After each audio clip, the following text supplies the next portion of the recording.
been a long time, but it really kind of ramped up over the last 2 years, was taking that Sidejack brand that we've developed and just taking everything you and I both know, a couple of decades worth of Mosrite knowledge and understanding, and just taking that up to a level where we feel like we need to own that thing going forward. And just maybe you can explain at a higher level of what is it that we've done that's different than a 1965 Mosrite.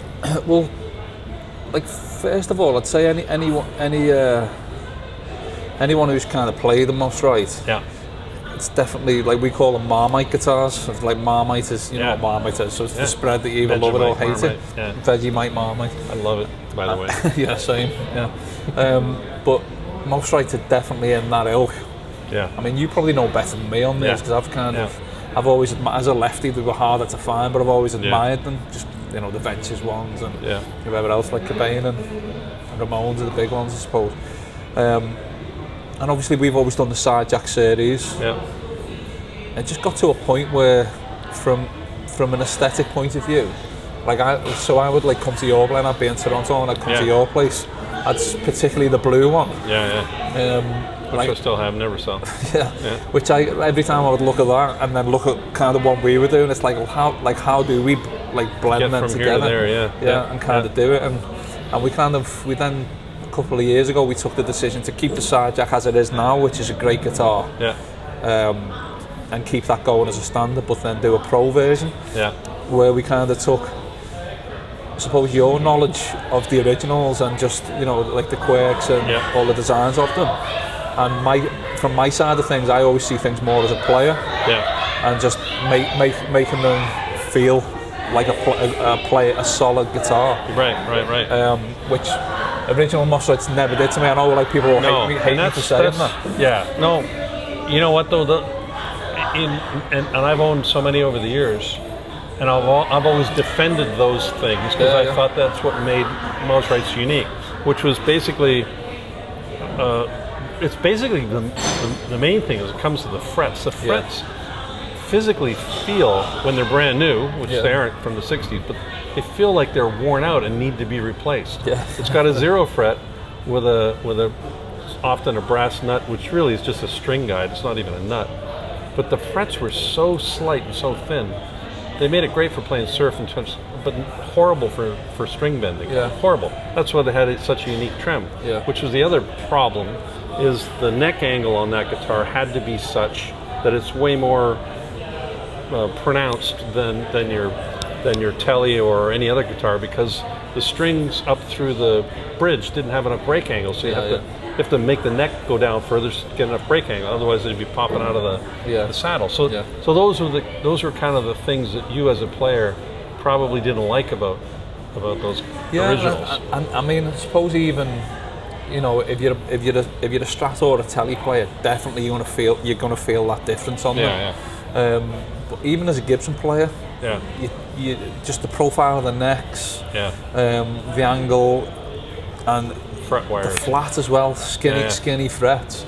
They were just a battle. And the early prototypes that we did, remember, like we got like the red sparkle ones, the first ones. I remember them coming in, and I'm not sure we've still got the footage somewhere, but I remember RJ being in Toronto when we first got them. I remember that.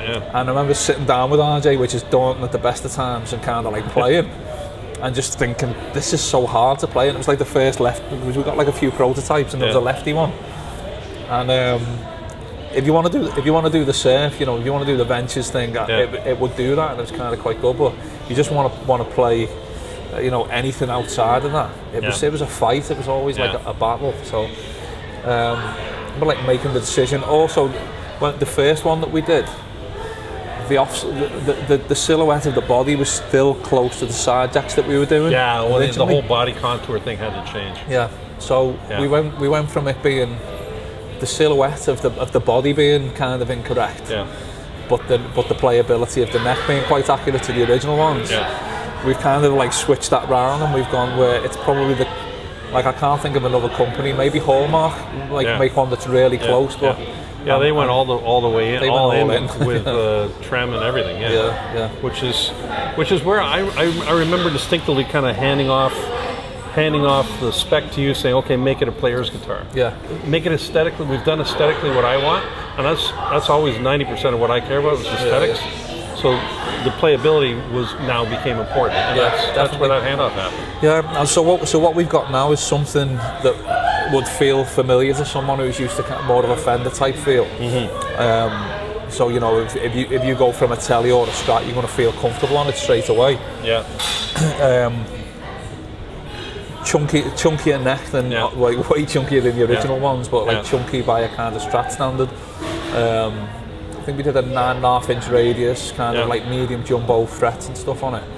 Paid particular attention to the pickups as well, which the early ones were kind of P90s rehoused to kind of. We've thankfully taken the time to nail those pickups, and then as a result of that, brand them appropriately too.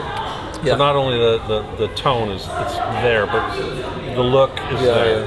And even the knobs are there. We put the E on where it used to be the M. So I mean, I'm really pleased with the result. It's accurate. It looks accurate. And you know, it plays.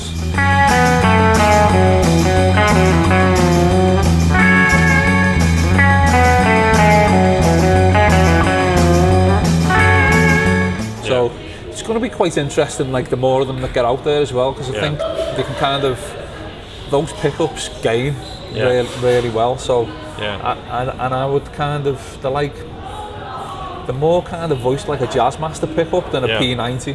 So they're less middly and kind of, you know, they take gain well, quite high output for like someone who hasn't heard them.